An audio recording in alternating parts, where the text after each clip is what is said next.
Friends, ఈరోజు ఇంకో విషయం గురించి మాట్లాడుకుందాం. ఎలా అంటే వికారాలన్నింటిలోకి క్రోధం భయంకరమైనది. క్రోధానికి చాలామంది మాడిపోతారు, ఆహుతి అయిపోతారు అన్నమాట. లోభం ఇది ఉందంటే ఇంక ఇది దురాశ.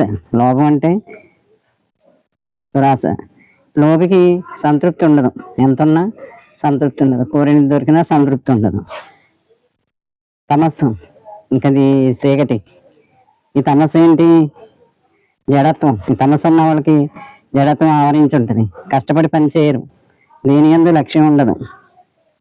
విజ్ఞానంతో పాటు ఆధ్యాత్మికతను జోడించి అనేక కార్యాలను సాధించవచ్చు, అనేక పనులు చేయొచ్చు, అనేక మంచి విషయాలు చేయొచ్చు. మనకి ఒక మార్గంలో మనం వెళ్ళామనుకోండి, అనేక మంచి విషయాలకు వెళ్ళినప్పుడు అనేక మంచిగా జరుగుతుంది.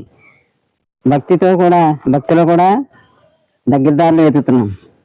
మనం చేస్తున్న పూజల యందు, వ్రతాల యందు కూడా మనం ఏంటి మనల్ని మనం తెలుసుకోవడానికి. ఇవన్నీ ఏంటి? మనల్ని మనం తెలుసుకోవడానికి, తెలియబెట్టడానికి, ఆడంబరానికి కాదు, భక్తిభావంతో చేయాలి. ఫలితం రాలేదనుకుంటాం, మళ్ళీ అదొకటి. మళ్ళీ మనకి ఫలితం రాలేదని ఈ దేవుడు కాదు, ఆ దేవుడని, ఈ గురువు అని, ఆ గురువు అని పరుగులు పెడతా ఉంటాం. లక్ష్యంగా చేస్తే, ఏదైనా ఒక లక్ష్యంతో చేసామనుకోండి, ఫలం దాని అంతటా అదే దొరుకుతుంది. వెంటనే ఫలం కోసం ఎదురు చూసేయకూడదు. విత్తనం నాటేమనుకోండి, మొక్క ఎప్పటికి వస్తుంది, దానికి టైం అది తీసుకుని అప్పుడు వస్తుంది. అలాగే ఇది కూడా అంతే. పూర్వం ఎలా ఉండేవారు మన పెద్దలు? కష్టించి పని చేసేవారు. ఉదయమే లేచి తులసి చుట్టూ తిరిగి ప్రదక్షిణ చేసి నమస్కారాలు తీసుకునేవారు. వంటశాలను శుభ్రం చేసేవారు.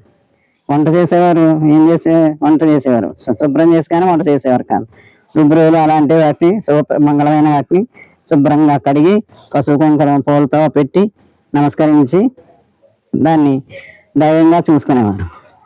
దానివల్ల శుభ్రం, దాన్ని ఉపయోగించుకున్నందుకు మనం చేసే ఒక మంచి పనిలా ఉంటుంది. మనో ప్రపంచం హాయిగా ఉండేది. ఇలాంటివన్నీ చేసుకుంటే మనసు ఎంత పరిశుద్ధంగా ఉంటుంది.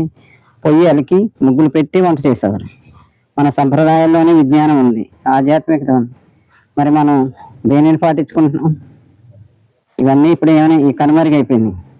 ఎప్పుడో లేస్తాం, ఎప్పుడో తింటాం, ఎప్పుడు లేస్తే అప్పుడే మనకి సూర్యుడు ఉదయించినట్టు, ఎప్పుడు తింటే అప్పుడే మన లోపల జీర్ణశక్తి ఏమవుతుందో మనకు అక్కర్లేదు. మన జీవగడియారం ఎలా పనిచేస్తుందో మనకు అక్కర్లేదు. మనం ఎప్పుడు లేస్తే అప్పుడే. అలాంటి అన్నీ వచ్చేసినాయి. విజ్ఞానం ఎక్కువ సాధిస్తున్నాం కానీ అజ్ఞానంలోకి వెళ్తున్నాం. సంస్కృతి నశించిపోతుంది. మన పనుల వల్ల, మన ఈ అలక్ష్యాల వల్ల, మన ఈ అవతావకల వల్ల మన ఆరోగ్యాలు దెబ్బతింటున్నాయి. సరైన ఆక్సిజన్ పీల్చలేకుండా ఉన్నాం. సరైన ఆహారం తీసుకోలేకపోతున్నాం. అక్కర్లేని ఆహారాలు ఎక్కువగా చేస్తున్నాం. అన్నిటినీ సమతుల్యంగా చేసుకుంటూ, ఏది అవసరమో, ఏది మనకు అవసరం లేదో అలా చూసుకుంటూ, మనల్ని మనం నియమించుకుంటూ, మనల్ని చూసుకోవాలి కానీ ఇతరులను చూడకూడదు. ఇతరులను ఏం సంస్కరిస్తాం? మనమే సంస్కరించుకోవాలి. మనల్ని మనమే దిద్దుకోవాలి. మనల్ని మనమే బాగు చేసుకోవాలి. ఇతరులు ఎవరు బాగు చేయలేరు. కనుక మనం చేసే పనులన్నింటిలోనూ మనల్ని మనం చూసుకుంటూ, మనల్ని మనం శుద్ధి చేసుకుంటూ, మన లక్ష్యం ఒకటి ఏర్పరచుకుని, అది ఎలా ఉండాలి? ఆధ్యాత్మిక వైపు ఉండాలి. అదే విజ్ఞానం. విజ్ఞానం అని వేరేగా లేదు, సైన్స్ వేరే లేదు, ఇందులోనే ఉంది. సైన్స్ కూడా ఇదే ఆధారం. ఇంకా అందరం మంచి పనుల వైపు వెళ్దాం, మంచి తెలుసుకుందాం, జ్ఞానాన్ని విందాం, చక్కని శ్వాసను తీసుకుందాం, ఆరోగ్యంగా ఉందాం.